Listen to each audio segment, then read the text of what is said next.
Здравейте, приятели! Днес се намираме в Копривщица. Първото място, което ще посетим е парадът на ретро автомобили. Тук, както виждате, можете да видите една от тези. И то е с най-красивите ретро автомобили. Продължаваме там, където има много повече. Много автомобили. Там, както виждате, има джипове, има мотори и други различни коли. Има и много хора, така че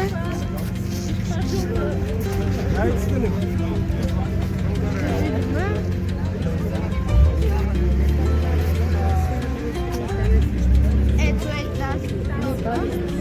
Както става? Тя е морен кола. Тя е малко по-нова кола. Българска кола.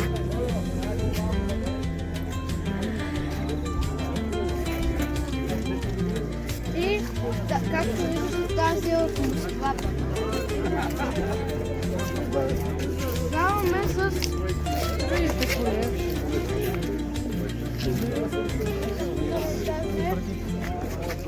Там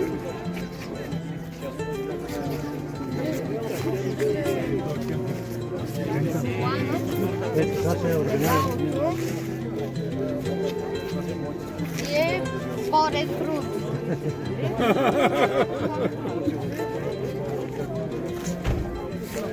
Е капата. Колко е голям по размери. Тук е другата кола, Москвич.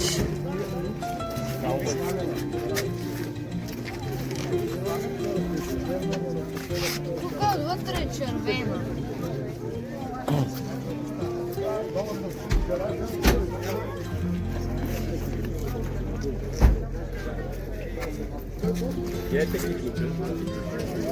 Сега се намираме до къща музей Димчо Девелянов. Димчо Девелянов е роден в Копривщица. Той е много известна личност. Нека да влезем. В момента се намираме на поляната, където се празнува Девеляновата вечер.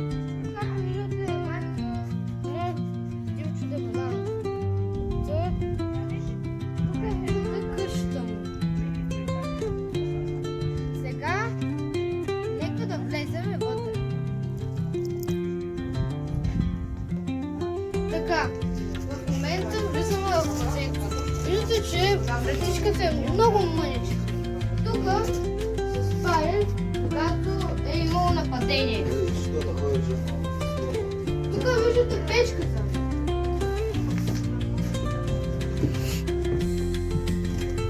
Тук е главното огнище. И тук са сядали да обядват, закусват и вечерят. Боже, изкарах се къл.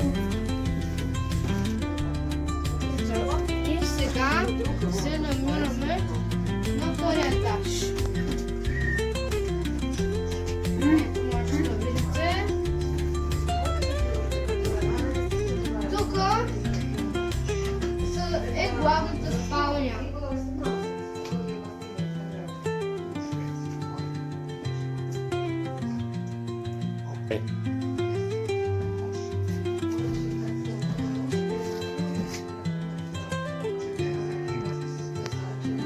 Така, тук можете да видите родословното дърво на Димчо на Дебеляновия род.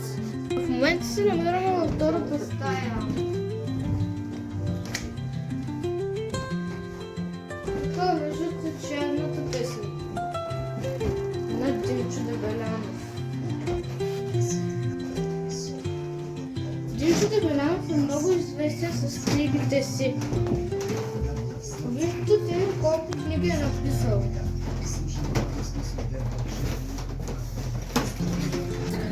Здравейте, здравейте, приятели! Днес се намираме на мостът на първата пушка в Копривщица. Тук е започнало априлско въстание. В Копривщица има много известни личности, като Любен Каравелов, Петко Каравелов, също така Димчо Дебелянов и Тодор Каблешков. Тук е почнало априлското въстание. Сега се намираме на паметника на Георги Бенковски. Този паметник е построен в негова чест. Там виждате, че е написано новите родове. Аз не ще Ярем. Който знае какво е Ярем, да пише в коментарите. И ви напомням да пращате лайк, да оставите коментар и да се абонирате за канала ми за още много факти. След паметника сме на пътя на Георги Бенковски. Както виждате, има друг паметник и много делни.